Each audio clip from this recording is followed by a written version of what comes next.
In 1599, a group of prominent merchants and explorers came together and formed a joint venture company called Governor and Company of Merchants of London, trading into the East Indies.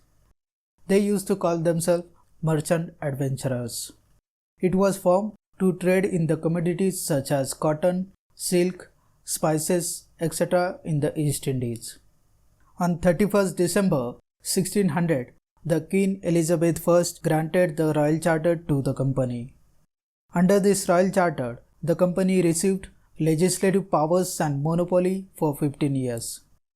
These merchants used to refer to the eastern part of the world as East Indies. Hence, later this company came to be known as East India Company.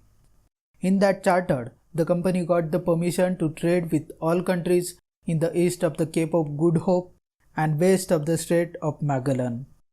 After receiving the permission from the Crown, the East India Company went to Indonesia in 1601, and that first expedition of the company was led by James Lancaster. Portuguese, Spanish, and Dutch traders were already present in these Spice Islands. But still, the company successfully set up 2 factories in that region, one on Java Islands and another in Moluccu Islands, which were also popularly known as Spice Islands. And when the company returned to England in 1603, it made multifold profits from that successful voyage. It increased the confidence of the company because it opened new opportunities of trade for the company. By that time, Queen Elizabeth had died and King James had become new ruler of England. After that huge success, again the company planned a new voyage. But this time, they decided to move to the other parts of the region to avoid the competition and conflict with other European traders. And hence, they decided to come to India. In 1608, the ship of the East India Company was docked at Surat. That expedition was led by William Hawkins. Captain Hawkins arrived in the court of Jahangir in April 1609 to get the permission of trade in the region, but he failed due to intervention and opposition of the Portuguese.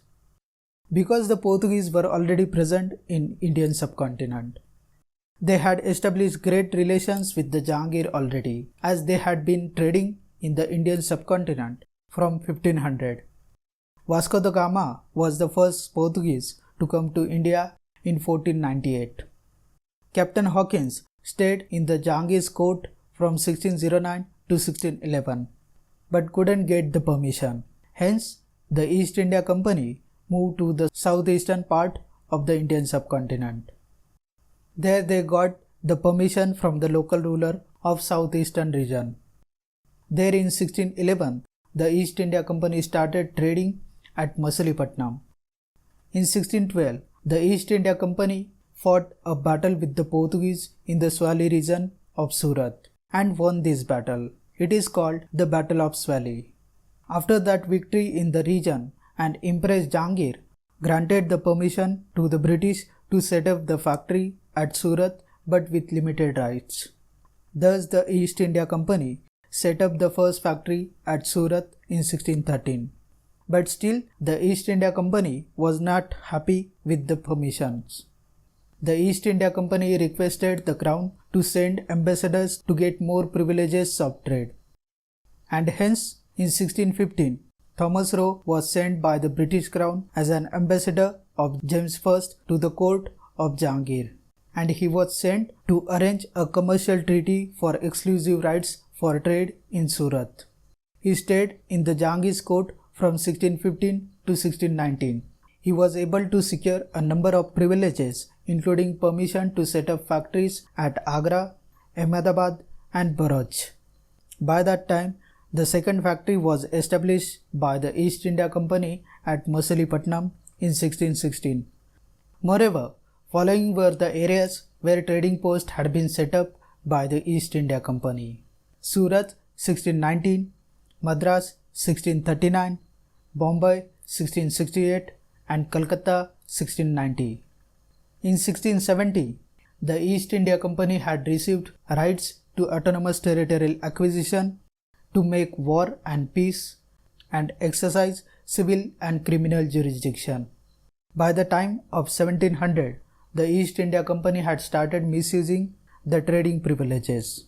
They were not paying the taxes as well. Moreover, they were exploiting the lands and the resources of the India. Hence, in 1757, the Nawab of Bengal, Siraj-Dullah, captured the William Fort and put 146 employees of the company into the dungeon.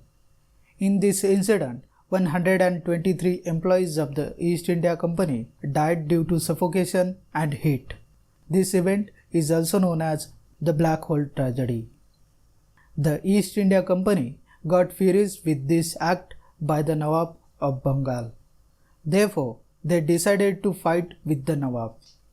On 23rd June 1757, the East India Company fought a battle with the Nawab of Bengal.